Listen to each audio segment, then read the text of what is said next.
kick. You could say I'm on a roll.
And of course, as we do here in the LPL, we are changing locations for our second series over to Chongqing and over to LNG's home arena. Previously known as the Snake Pit, now we need to bring a new name for it, but we'll wait and see. He'll be versing them. Hello again. There's a surprise attack. We're back here for game 2, or series 2 rather. My name is Shake Hysteric Panko. You can read. This is Clement Chu. He needs no middle name. Although I actually know his middle name, but you'll never know. You'll never say it. We'll go into the second series. I was just about to.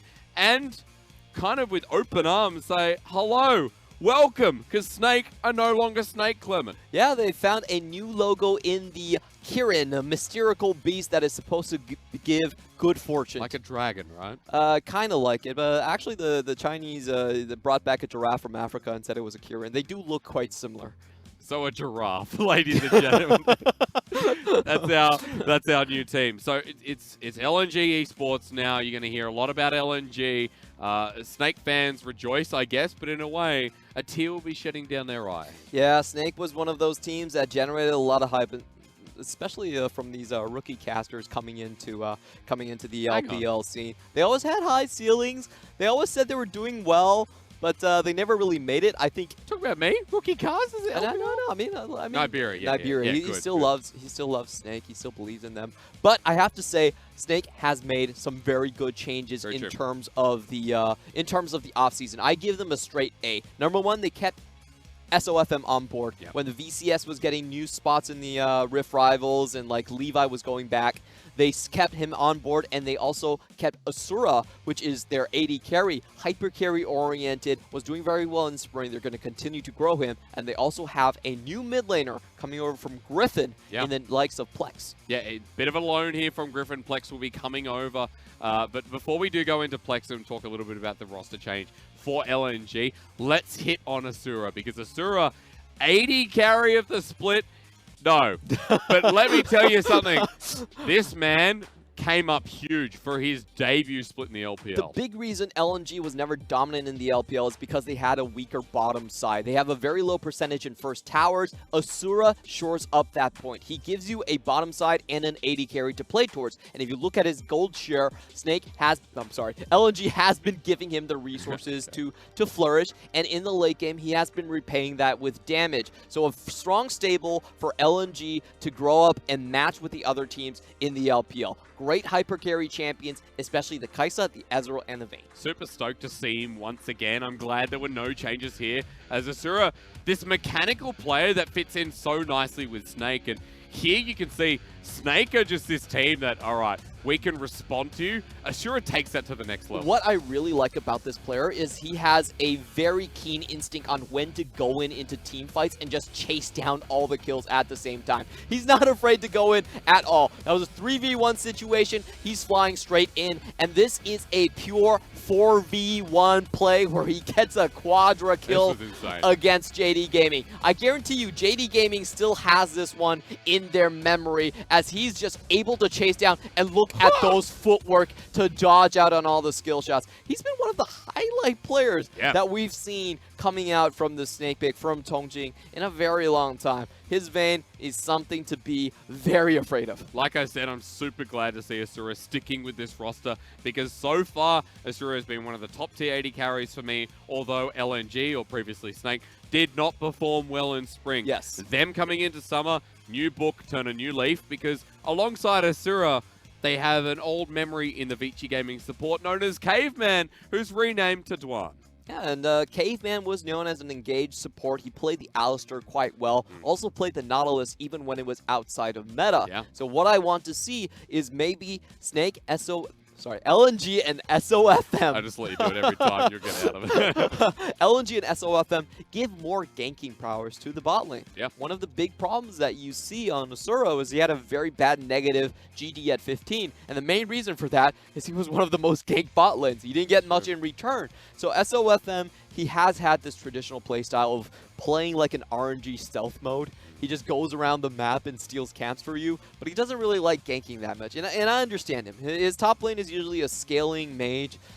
His mid lane and bot lane were not much to write home about, especially in the laning phases, so he's developed that style over the years. But if the team wants to advance, very similar to BLG, they're going to have a strong anchor point in the early game, and I want to see if SofM can add a little bit more ganks into his pathing and maybe buff up the bottom lane with the Asura. He's worth the investment. Maybe if we're talking about how he can buff up lanes, then maybe with a stronger mid laner, potentially in someone like Plex, you could see a change in style for SofM. So let's delve into Plex a little bit, because for some of you wondering who he is, not really a big name. He's come over from Griffin on loan, if I'm not mistaken. There's a couple of people. No, Kanavi's on loan on JDG. I think he's just there. He's just there. But he's traded off of some sort. He comes over from Griffin. That's all you need to know. Hasn't seen any play, but played a bit of the Casper Cup. So there's some interesting facts about Plex, and you're like, okay, well, this guy's played a little bit. So we've talked to the coaching staff of LNG, and they're very confident in his individual ability, but he does not speak the language yet. So what I expect out of him is that they're not really going to play around him right now. I think that's a bit risky when you can't communicate with the jungler. Sure. It's Vietnamese to SofM speaks a lot of Chinese. Yep. He's not the most fluent import, but he does speak the language. So I don't think they're going to have that duo as the main way LNG is going to win their games. I still think SofM plus the top laner of Flande is going to be their mainstay. Yeah. But as long as Plex performs better than the three mid laners that Snake previously had, that's good enough. Snake, if you look at their mid lane stats, statistically, it was pretty bad. They were lacking in the champion pool. The laning phase was we had not Marla, up. we had Andy, we had two super rookies. Yeah. Who just came in fresh out of nowhere. And Fen with his champion pool issues still staying there. Yeah. So Snake really had this kind of a hole in the mid lane, to be honestly, to absolutely frank. So as long as Plex is able to plug that and have future room to grow up, we see a bit of potential. He can play within the meta. He's not going to fall behind the lane if no extra care is given to him. I think that's a passable grade. I don't think he's going to be the main star for now. It's still going to be to Flande. Yep. But if he does perform well, then the ceiling for Snake is drastically improved for LNG. LNG, it's fine, Clever. I get you. That's LNG for you. Now remember, we have already seen JDG up against FPX, a rematch of the semi-final, and JDG failed to perform, to put it lightly. But here today, you can see Teeen is on stage. Don't get confused, Teeen. Follow the group. That is not Lumal, that is Teeen. So they are playing without their team captain today. I did look for a reason on their wayboy. It wasn't listed, however. The only time we've seen Teeen was when JD Gaming lost to WE. Yeah. And they said they lost because they wanted to see what strategies WE had. Tactical sandbagging. They got that information. They had Teeen in that game. So I'm a little bit surprised to see Teeen again, because that's the only time that they've actually played him. Yeah. They'll enter LNG to the stage. While we are on the topic of JDG, excuse me, I'll keep it simple by saying that for JDG, you know, they've brought in a Griffin substitute as well. Yep. You know, just that. Griffin is now the farm team of all Eastern Yeah, regions. I was trying to put that in a nice way. Kanavi, of course, being the substitute jungle, is not on the starting roster for today, but that doesn't mean they can't substitute him in. Plex and Kanavi have been duoing together in Korean solo queue, funnily enough.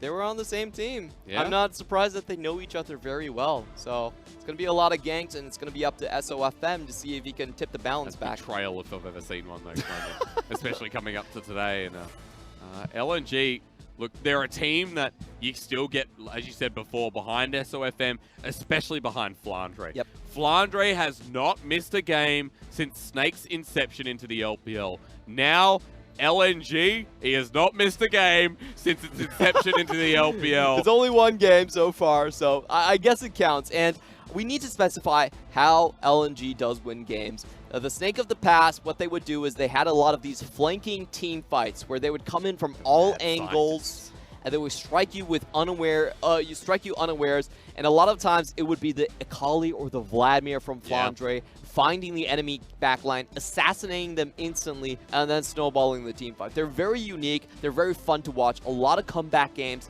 slow early tempo, but very explosive in the mid game. For JD Gaming, I think they take that tempo much higher. They are explosive from the start. It's very difficult to tell JD Gaming's early game from their mid game because they have the highest kill participations across multiple roles, especially for their support. Numal loves to roam, and Yagao as well, whose his main play style is going to the side lanes and finding kills that way. So they have two very, very chaotic, explosive styles, but the timing that these windows happen is a little bit different. JD Gaming, I would say, start earlier.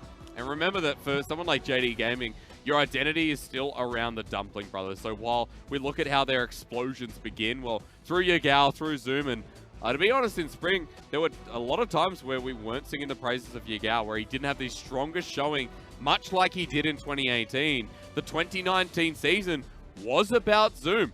Times flawless, yes, but Zoom was the core of it, with Imp making a surprise running as well and playing one of his best seasons in a very long time. JD Gaming made it all the way to the finals. None of the casters thought of that. Caps did, but none of the casters did. And now you know what people are saying? You know what Twitch chat's saying now? They're like, oh, JDG without Caps is nothing.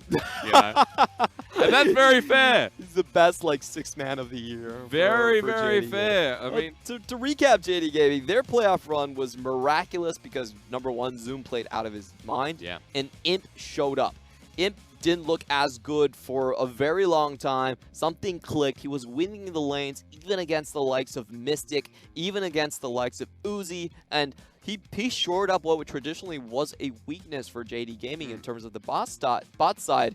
And with that shored up, they were just such a powerhouse to deal with. They had a lot of flexibility in picks. They were very persistent. The FPX series went to 5 games. They're able to close that out. Game 4 against RNG. We all remember that big wing machine coming in by Zoom, just wiping the floor. Yeah. Insane play from them. So JD Gaming, like you were talking about, I think a lot of emphasis is going to be onto that top side. Flande versus Zoom. It's going to be one of those matchups where they have their best carries in the same lane duking it out. And Flande, I mean, he's pretty much an old man in the LPL at this point. So he's part of that mad scientist concoction that has now been LNG. And I'm curious if that travels over with Asura being pretty straightforward, with hyper carries, with champions like Ezreal as well in the mix.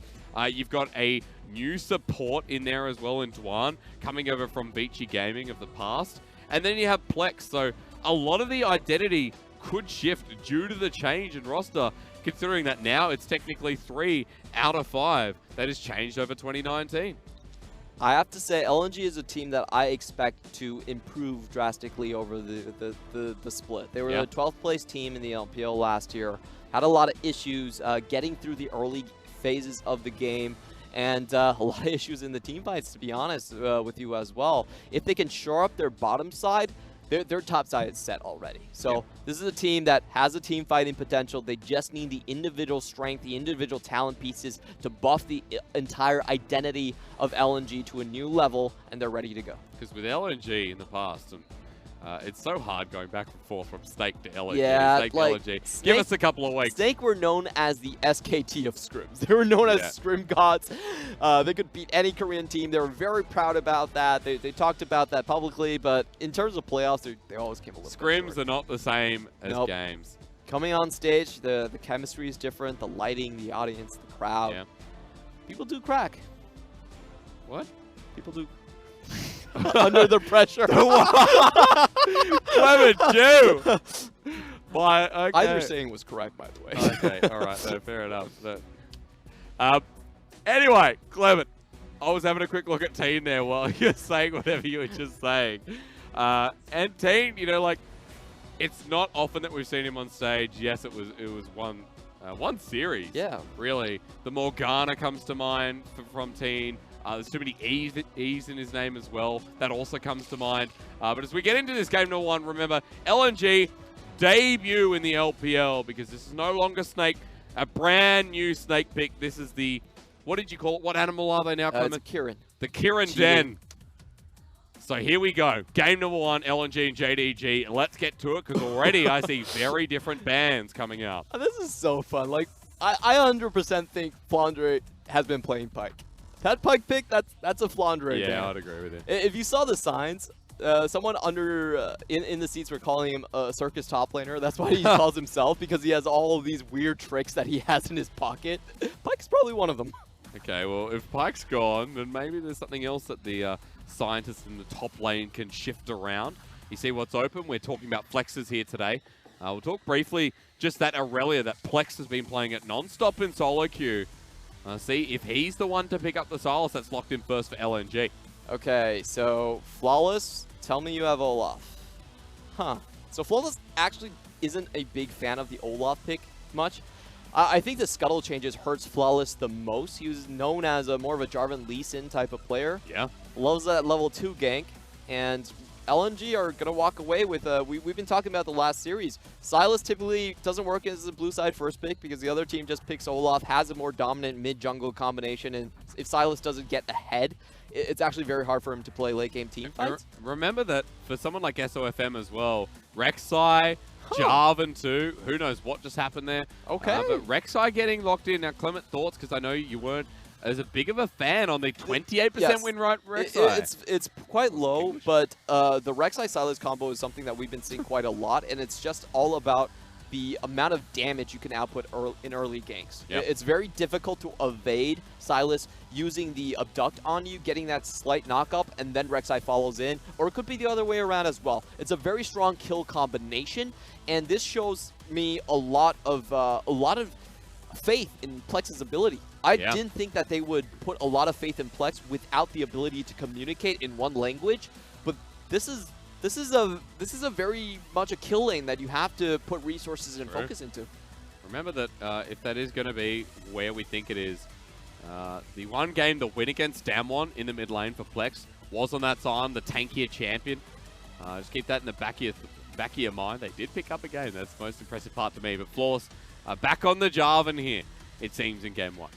And looking at the roster, this is most likely going to be a top lane Ryze. So, interesting fact, Yagao has actually never won on Ryze. 0-7 on Ryze after spring, Clement. Yeah, and the main reason is they need someone to roam early. So, I don't think this is going to be anywhere else but top lane. I'd be very surprised if they pick a mid. Yeah. So, it's nightmares. LNG, they should be thinking about what the correct answers to, and if you look at the bans Nico and Victor, those are both anti-Ryze champions. Yeah. Nico with the on-hit build can solo out the Ryze quite comfortably. Precarious that the Civ is going to be banned away. Imp has often at time just picked it up, played a safe lane, but Lucian taking it into a different leap here. For JDG, already setting themselves up. Bit of a wombo in the making. Yeah, you have the strong bottom lane that can get kills. This is what JD Gaming, they're not exactly known for it, but we have seen Imp does prefer those early game champions like the Kalista, like the Lucian, to at least just keep his lane stable. As long as he doesn't collapse, the Dumpling Brothers will carry him to the finish line. So that has been a trend of drafting for JD Gaming. On LNG, they already see the Lucian and the Nautilus, and for me, this is a defensive answer. You see the cannon locked in. Okay, so for LNG, iconic in the bottom lane, that Asura just starting with the Ezreal here. Starting his split off right. It'll be Flande onto the cannon, so that's a Galio support, of course, and then Silas into the mid lane. But Zoom, what does he do?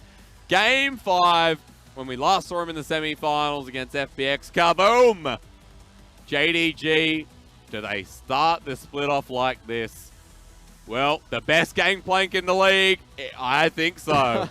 That's definitely warranted. Him and Gimgoon are the two big big game Two big goons, yeah. The double goons, as we say. It's a good counter into Kennen. You can trade back favorably. I believe this will be Grasp of the Undying in the top side for Gameplank. Yeah. A little bit of worry for me for JD Gaming. They actually have a inferior mid jungle. That's one that's not going to give them a lot of pressure. And it also might affect how aggressive their bot lane can be able to play. So, very different strategies than I anticipated from these two teams. LNG actually putting a lot into the Plex basket. Rek'Sai will focus that with the kill lane. And JD Gaming actually cutting back on Yagao's influence in the early game. Yeah. Roaming Yagao is a very big part of their identity. I wonder how the side lanes are going to fare without his impact in the early game. Level 2 Realm Warp will be able to kind of facilitate that, but you're right, a long time to get there, a long time for Yagao to start making those moves. Bring back that stat that we mentioned up in Champions, like Yagao in spring, in 2019, has never won with Rise in competitive play. 0-7. 0-7 in the mid lane. And it gets a little bit worse for JD Gaming. Whatever you do, Yagao cannot be put on a scaling champion. He's 0-11 overall on things like Corki and Azir that need to scale. 0-3 Corki. You're right, the Azir's in there as well. Yeah, so JD Gaming, they don't really gel well with that style. They're all about creating early chaos, and if their mid and jungle can't move, it's very difficult to get that going. But they've put all the eggs in the basket in this game one, Clement. You see the scaling elements, you also see the early game portion that they want to get rolling so they can facilitate and roll into the mid-late game. LNG, their debut on Summoner's Rift here in the LPL begins now, though. Endearing, it seems, here in game one. As it looks like we've still got Flande, we've still got SofM, but a whole new look, a whole new feel for LNG in the LPL. Oh, it's dark in that venue. Oh, there we go. I'm gonna turn the lights on. New chant, new me. Taking a look at the early level ones, nothing particularly stands out. Should point out there is no G in the title of JD. Oh yes, JD. Jing Dong. No gaming, sorry. But the players still have Jing Dong Gaming. Huh. So that's you don't say. That's an interesting one. We didn't really touch on the, I guess, the bottom lane matchup here. The Ezreal into the Lucian. Of course, you got Nautilus into Galio as well. So Clement, walk me through this a little bit more, because it's rare that we do see a Galio support anymore. We're going to mages. We're going to the Nautilus as the tank go-to. Galio is much more about supporting the rest of the map. In lane, Nautilus is actually considered quite a good counter to him. It's very difficult for the Galio to run away from ganks. So if they do come in, you should expect him to fall down. Overall, LNG's bot side is not expected or favored to win this lane. They're here to scale, and Ezreal still has that in his pocket. Very much Asura styled. Ooh, big trades in the mid lane. Hello, Plex. Goodbye, Plex. It seems from Yagao. Good way to start the game off. Corrupting Potion going to tick down for him as well. And it is the Aftershock taken in versus the Comet mid Rise. Now that is an aggressive move, just like the bottom lane onto Asura, who Teeen sets himself up nicely for. Duan with the Aftershock negates the damage, and a favorable trade in the end for LNG. Yeah, a very good move by Imp there to just slide out of the taunt coming in from Duan. And like we were talking about, even though they don't get summoners, favorable trade. Jarvan going towards the bot side already. We're going to have to see if Galio can survive these ganks. It's typically very difficult for him to live in this lane. Opportunity for Floors to walk on down. Look at the lack of vision that's there. Did get quite low on the clear, as Jarvan often does. SofM able to sustain up. This is the difference as he heads to the top side and wants to find Zoom early. Laning position is not very good for Zoom. Good. He does feel something. Good. He has that sixth sense. Yeah. No barrel available just yet to tick away, though. Zoom is going to have the flash here if he wants to get out, but is the stun going to come first? Waiting for the orange. Waits so darn late, and first blood ends up going over to Flande. I think if you're in that situation, you should flash the knockup coming in from SofM. That was, I think you'd rather just flash early, burn your flash, be able to stay in lane and at least pick up the minion wave. So a little bit of a late flash coming in from Zune. He does pay the price, and the wave is still in the same position. Now, if you see this, yeah, it actually did have chances to try and get out. If he was closer to tower, he would have been fine as well. Of course, you cannot use the oranges on the knockup. So good chaining of the crowd control by LNG as well. Made sure they got maximum damage. Flande in a good position to start off this series. That's a Klepto cannon, by the way, so you're going to see a lot of punishing, a lot of availability of those items, and there's already so much sustain in that lane. So good to see Flande once again in a favorable position. SofM had to burn his flash in that trade, but definitely well worth it as he gets his top laner into that set position. Oh, Rek'Sai is still one of those junglers that looks so powerful. As long as Olaf isn't there, I think he's still she's still a queen. Yeah, she's still a queen. Well said again, Clement. SofM going for the deep invade here. See if Yagao's out of position because he has no mana. Flash is available. Might be a way to abuse this if you're SofM. Flawless was spotted out coming down here. Not sure if it was through the try. Maybe he wasn't, as Asura gets half health underneath turret, and Flawless doesn't flag and drag in. Instead, it's just a bit of poking out, looking for priority for JDG's Imp and Teeen. That's a really good move right here. He knows where the Rek'Sai is going to be. He's cleared out the entire bottom side of the map. Rose Rek'Sai is probably at his own Krug, so this is a very smart move. He's going to get his bottom lane that first turret plating. And still just maybe hanging around. Imp takes a turret shot. There's a teleport in. It is Asura, by the way, but Duan, oh, that's going to be difficult. And we've got a dough run as well. Duan just trying to push him off. And Magalia looking for his first engage as Plex has found himself a cheeky Flawless. We're going for it. It seems like the abscond of Duck doesn't connect, but the damage is still down on the Flawless. Team has made the roam, but Plex hits level 6, has a Cataclysm. Good time to get out for Flawless. Flawless should thank the Raptor. The small Raptor right there blocked the Abduct coming in onto his face. He avoids the knockup and likely saves his flash as well with SofM's position. That was a very close move. SofM has the level advantage. You know he'd get the kill on top of it. 6-8 CS ahead, rather. Yagao just starting to look out defensively, starting to optimize for some of that vision. Doesn't put a ward down, so curious what actually happened there, but just poking his head out. You can see, love the deep vision here from SofM early towards the Raptor pit. It'll expire now, but always an opportunity to put down some more as he's always... Look at that top lane. To the top side, yeah. 31 CS difference, and Flande was going past the minion wave to zone zoom out. That one mistake in the early game, can really cost him. It really does. Scuttle Crab control is going to go to SofM. Spawns 3, 2, 1. Now. Okay.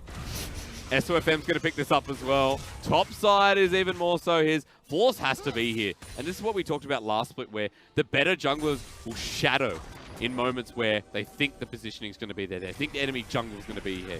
They know SofM's here now, so Flawless heads towards his Krugs, gets rid of some of that tunnel system, protects his top laner, because Zoom needs all the help he can get. He's now 40 CS behind with this massive wave crashing in. The big problem was Flawless did show in the bottom side. They knew where he was. This trade shouldn't be able to get any kills here. One goes in for the Justice Punch. That's an aggressive move, son. But just shows his alphaness over to Imp.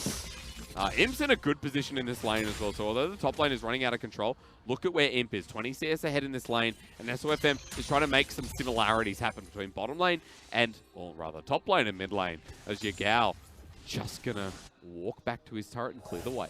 This is a really good lane freeze coming in from JD Gaming. The exact same punish that's happening in the top lane being played down in the bot side. So this will force Rek'Sai to come towards this. Oh, never mind. Can they find the all-in, though? Teeen does have the Ignite on cooldown for another 10 seconds. Next stretch line could end up in a kill, but Duan has the Relic Shield, and SofM might just get the bait in time. Key thing we have to notice here is the EXP He bars. doesn't miss! Teeen just doesn't miss. Thank you so much, but Duan's going to die. Culling comes through, flash forward. Imp, you aggressive man. Cannon Barrage. Cheeky from Zoom, but Flawless has come in as well. There is a No Cataclysm available. About to say, let's just get amongst it. But Asura is so darn low. This is a 3 versus 2. That was unlucky Krug timing. What I was about to say there was that LNG had to pay very close attention to the experience bar from JD Gaming. Once they hit 6, they went straight in. There's no level 6 on the other side. 2 extra ultimates, essentially, and they just kill LNG underneath the nose of SofM. If SofM wasn't there, Asura dies, more CS goes down, and Imp stays at that 30 CS, excuse me. Someone like Zoom, there is no help for him in the top lane. That's the difference. SofM floors are like, get the bottom lane. Because SofM doesn't need to go back top. SofM's having a great time. Because Flande is having a great time. Look at him. This is just going to keep happening. Zoom eat an orange. Yeah, you got so much scurvy right now. I feel very bad for Zoom, and this is one of those reasons why I think JD Gaming, they need at least a second member that can roam around the map. That's always been incredibly important for JD Gaming. Flaws can be kind of coin flippy, and if you have a second roam point, you can patch up mistakes that you make earlier on from Zoom. I just don't see how Zoom is going to be effective. LNG are going to snowball the next couple of Drake fights. Even if their bot lane's not as strong, I think with their top lane coming in, they should have a lot of opportunities to do so. They really should. That's an Ocean starting off, by the way, as well. Rift Herald is just going to pop up in front of SofM, so while you have those set opportunities just kind of coming across the map, we know that Rift Herald for JDG is not likely. Same as Ocean Dragon. As Force starts that one off, and LNG, that's the Rift Herald, and this should be theirs. This is one of the rare situations where I actually like the Ocean Drake a little bit more.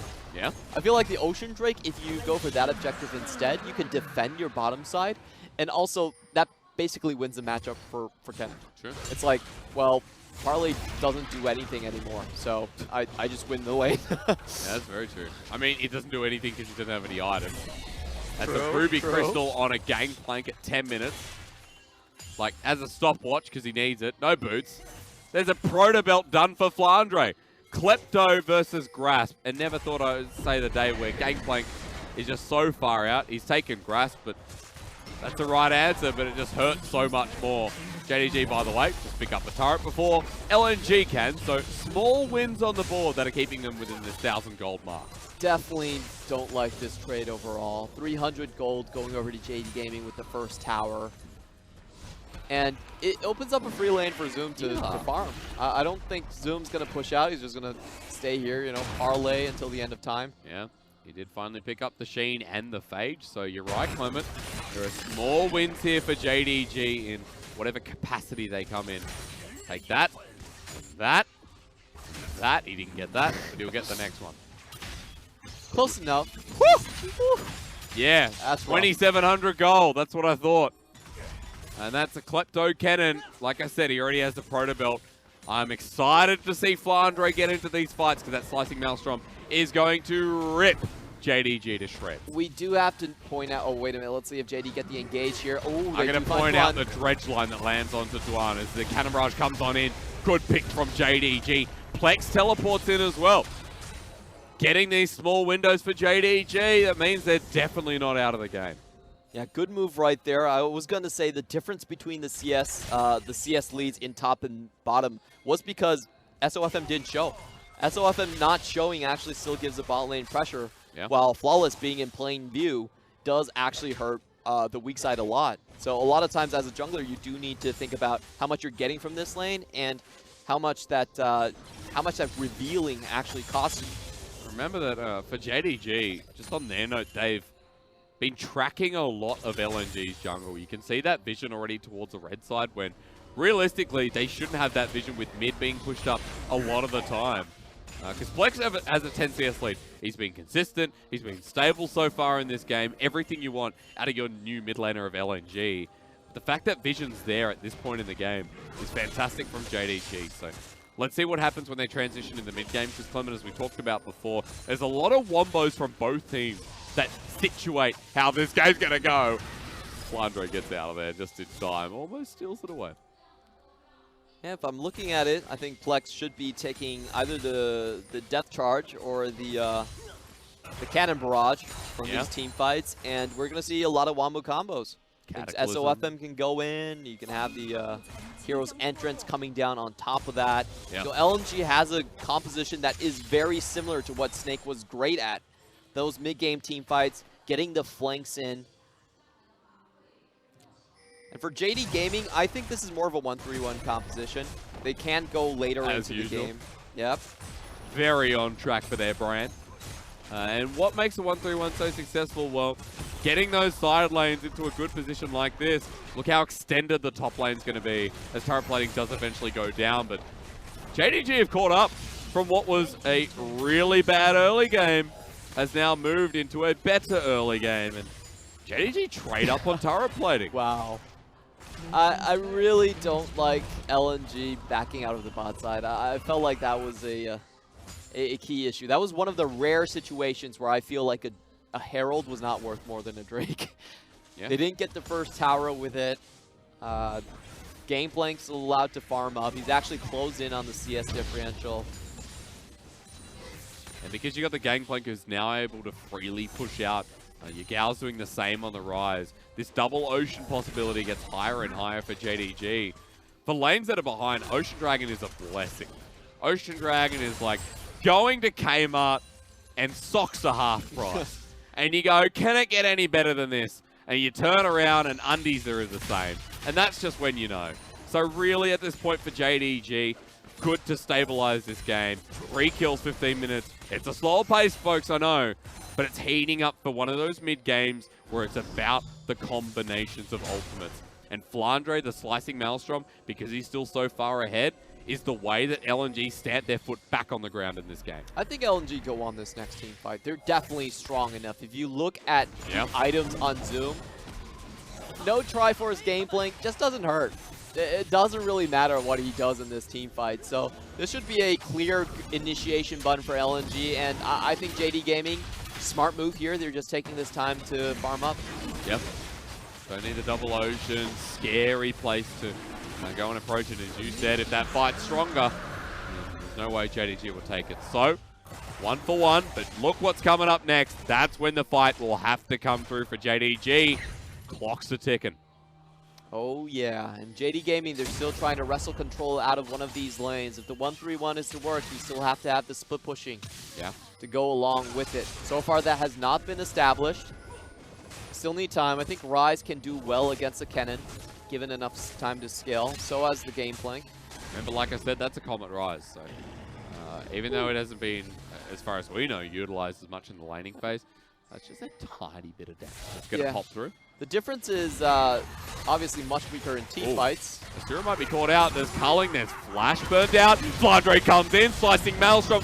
Used in the first occasion in this fight. Flandre's looking for the second stun. He finds it. Almost sets up for the third. He does! Oh my Flandre, you sneaky little electric rat. Gets a double kill on his way out. What did I tell you? This is Snake's old style. They just collapse from all sides. JD Gaming, if you want to do a move like that, you have to make sure that the enemy's gonna die there. They commit a lot, and LNG with the collapse puts them back into a firm grasp of this game. It's so back and forth, but that fight dictates one thing, the fact that it's going to be a 2-item cannon, and it came off Flande being unspotted on this ward. Yeah, great idea with the control ward right there. I love the proactive flash to get straight into range. Doesn't allow the death charge to stop his Maelstrom. And Asura with a good point of damage himself as well. They trade 3 for nothing in that fight. Perfect execution. Gives LNG their opening window once again. And Yagao, not sure he wants to take the one-on-one with Plex right now. Realm Warp will be taken to escape, not knowing where the rest of the team are. So Plex playing very conservatively, but for a good reason here. Like I said before, the debut of this, I guess, rookie mid laner, you could say, or Korean mid laner, is looking good so far. Yeah, and there's a lot of things that happened as we expected. SofM did not actually play towards the mid lane that much. He focused mainly on the top side, getting Flandre ahead, even though it was a kill lane in the mid lane. They were confident enough. He's been a lot more gank heavy. Yeah. I think this is exactly what I wanted to see out of SofM. SofM has a very low first blood rate for junglers. Yeah, it's in the 30%, which basically means he doesn't really play for getting his lanes ahead. He's more about getting himself ahead and then controlling the map through that way. He has a very unique play style that a lot of times is not as straightforward as someone like Flawless, who's like, oh, I'm going to go into your jungle and kill you. Yeah. Like, he actually plays a very weird game because historically, SofM just didn't get a lot of help from his lane. So he developed a style that did work on LNG, but now with better laners, I feel like he can branch out and play some games. Plex was very happy to go and drop a ward, go and make the roam in the river. Make sure that Flawless wasn't sneaking around, as Realm Warp's going to be coming in here from Teeen and Yagao. They want Flande, but Electric Eel is out of there again and has the Slicing Maelstrom on a level 2. So there's no way you want to challenge that. If the rest of LNG are nearby, they won't. But LNG are in a good position to start warding up this Baron, start getting control of the top side of this map. Oh, this is an interesting move from LNG. They're actually prepping the Baron. This is a very early Baron prep. I don't think JD Gaming should even walk and try to contest this. I think they should still try to just hold on to the vision that they've established for this Infernal Drake and group around and try to catch LNG off guard. Yeah. Vision was laid down, and it was more about clearing the wave in the top lane, it looks like, for Plex. Force is hidden away, but spotted as he tries to make his escape by SofM. And we're at the 2-item mark now, especially for Flande. Look at that, Clement. Ooh, doesn't even finish the Morellonomicon. Get a Rabadons. That was a very smart from JD Gaming. That's actually very unique. The way that they use the zombie wards is really smart. Like the zombie wards, once they get expired, they still stay there. Yep. So you can still hold on to vision. So it actually extends, you don't need to go back. As long as you held on to that position, you can reset again. You're still going to have vision over there because of those zombie wards. That's true. Flex back in this top lane. Has taken himself a little cannon barrage, so now he's a bit global. Flande might be caught out. Yagao! Wow, the Slicing Maelstrom essentially comes out, and the cannon barrage is used by Zoom.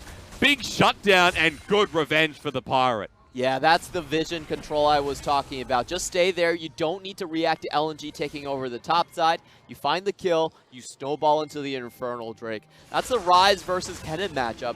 Kennen even went ahead, still cannot split push against the Ryze. It's just getting to a point where Flande is getting bullied so much. Yagao constantly trying to roam on down. And this Ryze becoming a big deal. The 0-7 Ryze over Spring. Like I said, Yagao has not won a game of League of Legends competitively with Ryze in 2019. So this is a good start, and a better start for JDG, as they've just taken away the Infernal Dragon on a 1-3-1 composition that can build into the late game and fight.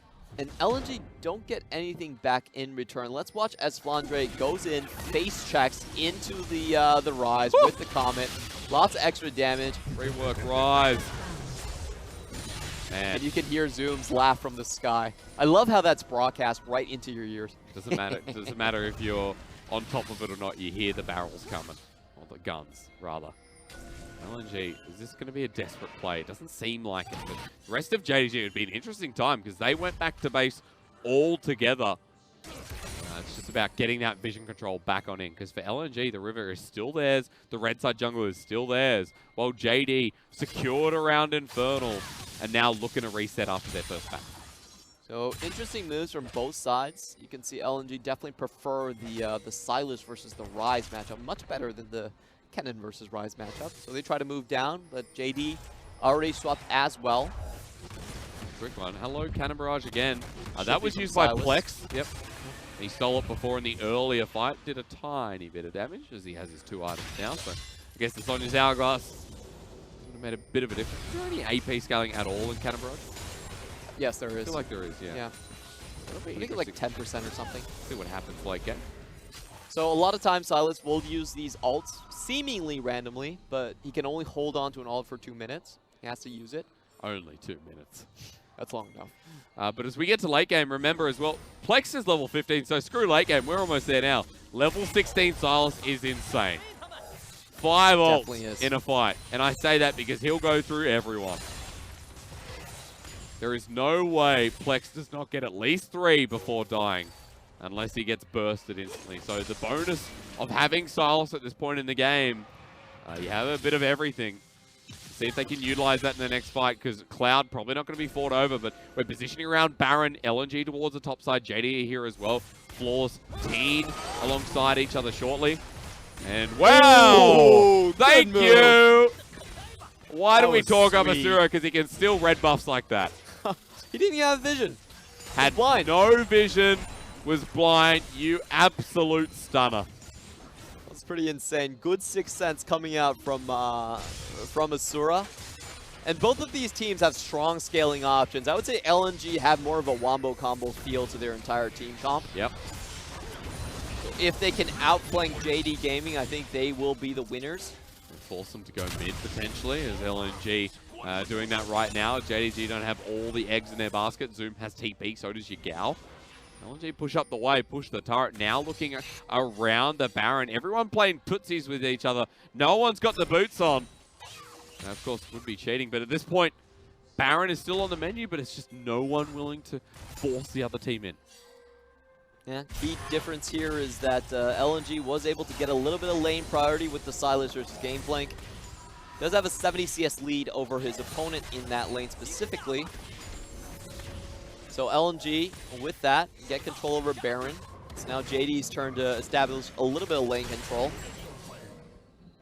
Talking about CS leads, I'm looking at Flande and Zoom specifically, because that was the original matchup. There's still 30 CS ahead. Good that Zoom's kept it at that point.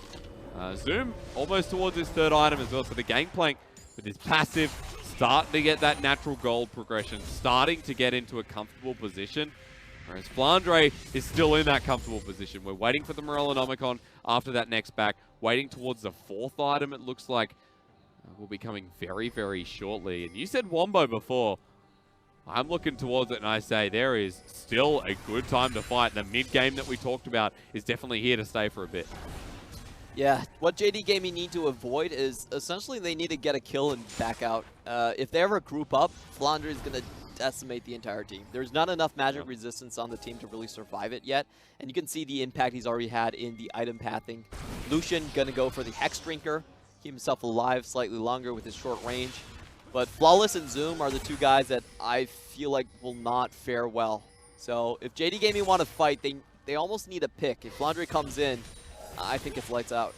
Chances are Zoom sends down the cannon barrage before anything happens, and Plex is stolen away a depth charge. Uses it on Teeen. Still not level 16, so that ultimate has a fair cooldown. LNG, after using that, still trying to get the mid lane turret, but the wave clear from JDG is insane. They can't get through. LNG need the Baron. They're even setting Flande up. Might just get the Cloud Dragon and make something happen, but JDG in this time could start up the Baron. Now, two-man Cloud Drake should still be fine with Asura here able to poke off. I don't think JD Gaming does have a chance to really start the Baron, so this is essentially a free objective. Good macro calculations by LNG. I'll point out the second time Asura has missed the spell flux on the turret. Second time, the cameraman just panning there in perfect succession. Still trying to clear away vision though, you're right. So things have been very, very stale for a while. You know, and stale's not always a bad word, you know, like sometimes I like stale chips. Yep. I think the key moment you're going to see the fight really start off and JD Gaming try for the Baron is when they get the, when you start to see stopwatches on Flawless. That's going to be a clear telltale sign. It's, okay, it's time to fight. Yeah. I don't have MR, but at least if I'm going in, I'm not going to die instantly. He just got a stopwatch. Okay, here we go. All right. That's the sign. You are some kind of sorcerer. Colonel. I don't care, brother. I don't know what you're doing. Pick a side. Actually, just at Colonel's at the beach today.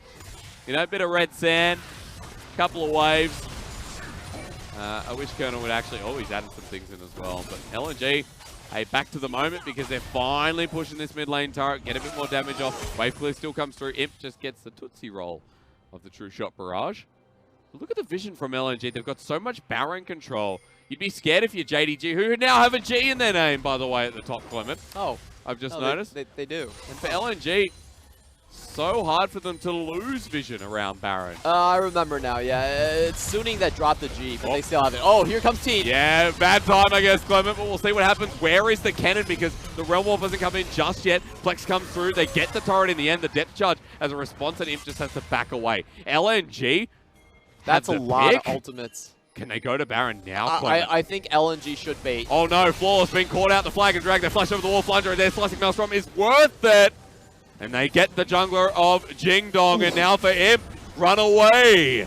Asura almost takes him down too. take the red buff, take everything. Can he True find shot it? barrage. He's the other way, but guess what? They already got flawless. It's a 4 versus 5. Now let's start Baron. That was a great move coming in from LNG. There was 4 ultimates missing from JD Gaming. They could not contest that. They walked straight into the jungle and catch out flawless. So no smite here either. Duan's taking a bit of damage here though, Clement. 3k now for the Baron. Zoned away by the Cannon Barrage. It's a good ult by Zoom, but even better as Plex goes on in onto Yagao. He abscond, he abducts, he follows up. He has so many ults in this fight. Now that he's level 16, his team gets caught out by Flande. Yagao even gets poked over the wall by Flande too. The Cannon's in a great position in this game. And look at Asura. Yeah, hit a Raptor. Disrupt them. True shot barrage. Imp. Oh, again, it just tickles him. But JDG have just been routed by LNG in game 1. This is such smart and steady play from LNG. You have to question the decision for Teeen to go in on the siege and try to save his mid lane tower when neither of his solo lanes were on the location. So in that scuffle, they expend so many ultimates just to get out of that position, and LNG know they're stronger. They're simply able to walk in, take the Baron away, and that was a long, drawn-out macro decision coming in from the two teams. At the finally, LNG do hold on, they're calm, they're collected, and they make the right moves. The only reason Imp survives that is because of the Cataclysm. It could have been so much worse, but it was bad enough, and that's a 3.3k beer buff. The best kind of beer buff. I'd say that LNG are moments away from finding that next fight to their success, unless Yagao can spread, unless Zoom can get a good barrel. There are 2 elements on this team, and one of them's not Teeen. Is ouchies. Man, Big Daddy just has to walk away. And LNG continue to press forward. This is a very good start to the split. Yeah, a lot of good things out of LNG. The patience, the early game, the macro decisions, and now the kill on Yagao. Yeah. Oh, he missed! I mean, Plex is 0-0 and 3, Clement. He's going to stay that way. Very calm mid laner in both cases. At least Yagao gets out. Again, could have been so much worse. Yeah, that should have been a kill right there. It was a little bit off. JD Gaming keep their hopes alive. They're 6k down, no lane control right now. Well, at least they have the damage to start chipping down this this cannon, so they're going to have a good chance of stopping him before he gets in. See the IE already completed on Lucian. Yeah, there's at least wave clear here without the Baron buff. The Plex is moving up. Solo lane for now until Asura joins him. Just sets himself up nicely, gets the turret, and Yagao's here. Might be in a bit of a flanking position, but LNG don't care. They'll go to the top side. They might even be caught out themselves. SofM goes into GA. Yagao's there. Flande has a slicing maelstrom. Launches it only onto Teeen. They're interested in one, and they find one only. As Imp over the wall gets helped out by the Cataclysm Force. Backs away. Zoom getting poked out as well as Plex goes golden. He's still 0-0-3. Will this be his first death? It looks like Yagao makes it so. A big shutdown, and JDG have the health bars, have the worry, and LNG might have to be careful where they step. Far better positioning from Imp rather than Asura. He actually walks over the wrong wall and doesn't find any auto attacks. Andre's been tagged and parlayed out as well. Imp has to get them off the inhibitor, but now that the healing's come, now that the Ocean Dragon's there, I don't think they can. Yeah, LNG, all they need to do is delay. Their members are going to come back into close to full health. It's a 1-for-1 trade. But they do walk away with the extra turret lead. That could have gone a lot better for our LNG, but I think unfortunately Asura chose the wrong flank to fight in. He went towards the top side and just didn't get much done. Yep. Well, small decisions here making the game so far.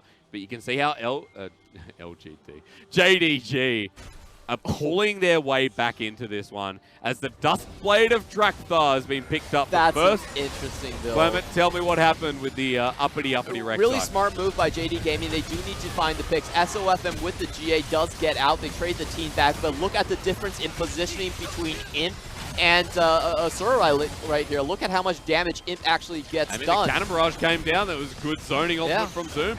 Asura was trying to find the cheeky kill where Imp was going to come down and he was going to kill him over the wall. But Imp has that experience. It didn't go down. Stayed comfortably within his wall and survived.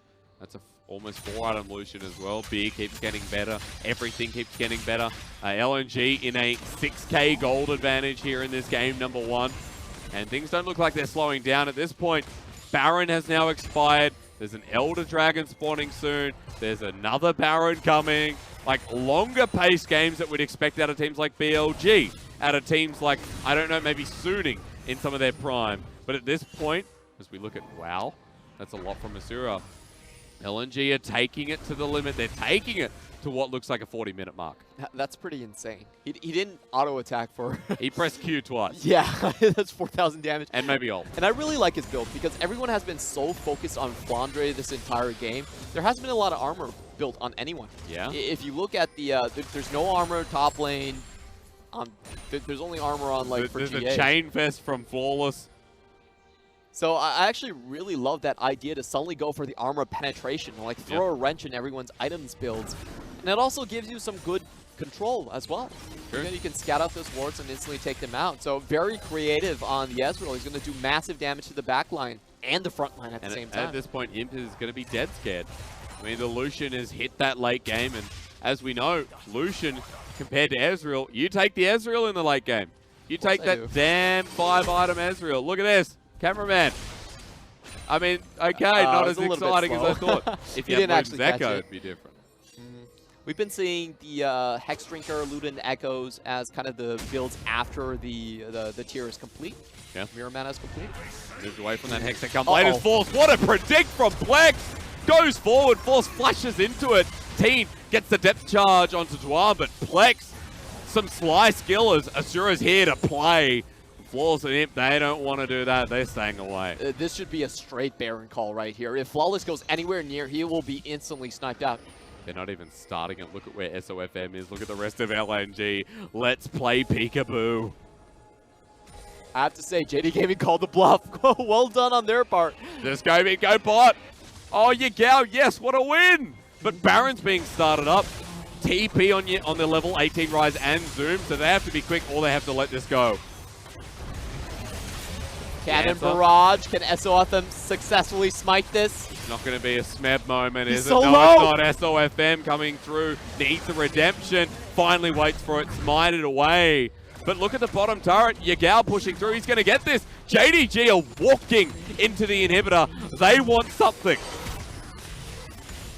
I don't think they're going to be able to retreat from this. I think Yagao can just turn, though. He's found Asura into the QSS. JDG with a 4 versus 4. Gangplank's coming in as well. Flande still not out of the bases. The depth charge is there. Return from Plex. They're going to find Teeen. They might even find Yagao as he flashes away. But on the side, Flande's here. On the floors. The slicing Maelstrom looking for him. He'll get him in the end. The stun's there. And JDG are routed. Flande's done enough. Flawless is out of there. Zoom 2. TP from Yagao. He's running for the hills. Asura can't get him in time, but JDG, amazing closeness.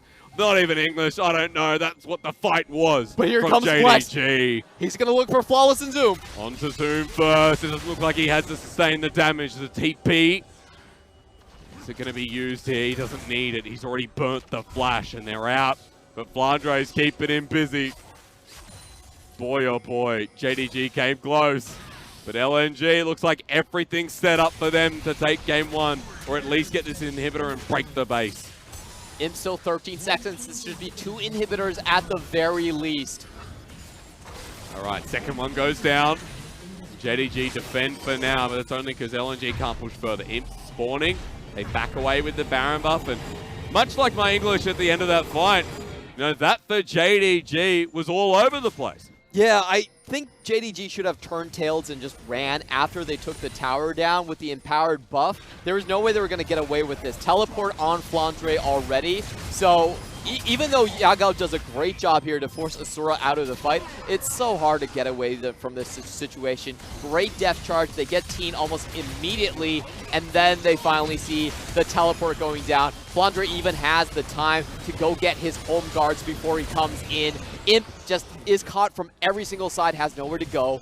And LNG, all they need to do is just focus down on this bottom lane, and they should have the game. The full build cannon. If they're able to find Flande, however, without the slicing Maelstrom, it'll be great, but he's level 18, already has that backup and available. LNG have the good side of the Elder Dragon, and that's the side that faces into him. There ain't no other side here for JDG. They have to go back and defend. They lose the Elder Dragon. They lose the maximum. And LNG, slowly but surely, closing their god hands over JDG. just doesn't feel like there's much that JD Gaming can actually do. Their composition, it's a 1-3-1, doesn't do very well in this big wombo combo game against LNG when they're stuck inside their own base. Also, the Kennen with Flande has been getting great reach into the back line. Not a lot Imp can do at this point. He doesn't have anything to get him out of crowd control in the next ensuing fight. So I think that's all LNG really needs. They should force this super hard. SofM has spotted Yagao though. Speaking of what JDG can do, maybe it's towards the flank, but Flawless at quarter health. Culling finally going to come through, but the turret's gone. Inhibitor exposed again. LNG just going to heal up with the redemption, and that cannon barrage going down means wonders. Now LNG can just push through, and looks like a 4.5 versus 5. Yeah, Imp needs to be so careful in these team fights. JD Gaming, LNG well aware of the summoner situation, so they're going to push this as hard as possible. To the absolute limit, playing it super safe. Yagao takes 1 Q, and still Asura with the Elder Dragon, and 1 minute 20 on it is doing that much work. Teen's going to take one as well, it doesn't matter. Here comes the first Nexus turret as the depth charge comes in the reverse again. LNG send out the true shot barrage. It's Flande who gets poked down, but he does more to Yagao, who's at half health with the minion wave crashing in. LNG playing it nice and slow, close to the chest, but JDG have to go back to the fountain. They have to heal up because the next wave, it's coming in. The poke damage from Asura is just too high at this point. Yagao's going to be the most crucial member. He's going to have to start up the slicing maelstrom as it comes in. What I said about Plex, he has a reverse gangplank ulti, he uses it immediately. Zoom going to try and poke from the back line. Imp is there as well, but slicing maelstrom wears and tears down the side of JDG. Zoom to go golden. He's a statue, a remnant of what this game was as LNG tear JDG apart. I respect what JD Gaming did, going on the front foot, trying to take Flande down, but a great Zanias from him cancels out the death charge. He stays alive, and the rest of LNG swoop in to finish off the kills. We see the highlights on Asura. Very interesting build, going for the Dustblade at the end of it, knowing that no one in the front line had armor built up. Great item choice. I really like it. Very smart, knowing that his team already had a fed Kennen, and they swoop up a kill. I was talking about this LNG 12th place last time around. I think they're going upwards in summer. Game 1 was just such a good rendition of play from them. It was calm, it was collected, and like I said, it looks like a 40-minute game. Well, it ended that way. But a very long train to get there, Clement. Yagao falls to 0-8 with Rise. Oh, he Again, does. it's not how well or how unwell Yagao can play this champion. It's about the team style. Yep. If they don't have the roaming for Yagao, the side lanes cannot actually snowball. They can't even help out. The top lane, Zoom was down by 30 CS in the starting waves. His waves was, the waves were pushing towards Flande's towers. Flande had a freeze right there. SofM never showed in the top lane, just took camps, while Flawless showed in the bot side. So there was nothing that Gameplank could do. Gameplank was like, well, they know my jungle's not here, and I don't know where their jungler is. I need to stay in the brush. Yeah.